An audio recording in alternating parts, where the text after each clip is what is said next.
in today.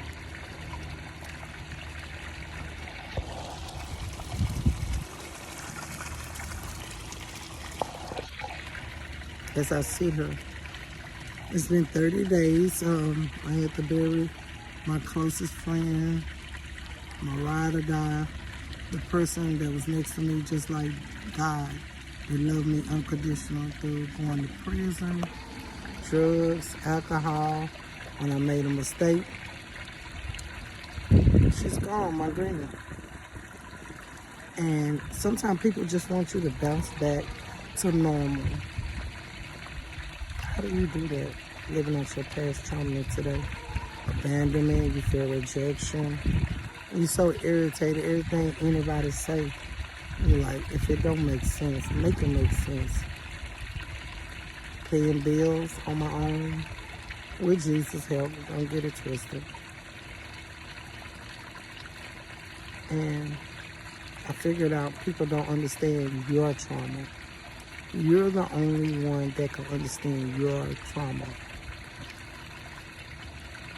Your what's important to you. Because everybody is in this life where what is important to them and what you should be doing and what you shouldn't be doing. And you're like stuck. You're stuck like, what am I supposed to be doing? You're made it to a level where you're not striving anymore. You're trying to learn how to thrive. You're trying to put everything in perspective. Like, if I'm not doing this, why? I lost my close friend, very dear to me.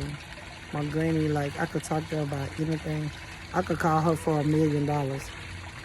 And she probably didn't have $1 million, but she probably had half of it or 10% of it.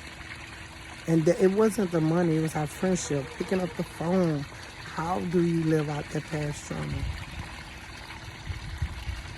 Talking to Jesus. Sitting alone at the pool. Thinking about where God has brought you from. Realizing you're not in prison anymore. And staying away from people until you heal. Hoping they understand why you're so irritated. Why you don't want to talk. Why what their goals don't seem to be your goals. Living out your past trauma. Praising God, getting back to reading your word. Laying everything at God's feet until you are able. Until you are mentally capable of dealing with others. Because at this time, they are not capable of dealing with you. You can recognize that. You can recognize the hurt, the pain, the being misunderstood.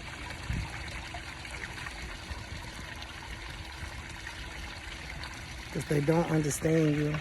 They don't understand your pain, but they know about pain. And some people are like, hey, get back into what you're doing. Go to the meeting, show up. Some of you already done before. You already done it before. So you sit and you learn how to thrive. You learn to think about what is important when you have to bury someone. Thinking when it's going to be your time. How can you prepare your children for it? How can you prepare your family for it? No one will ever be prepared for certain types of trauma of losing someone.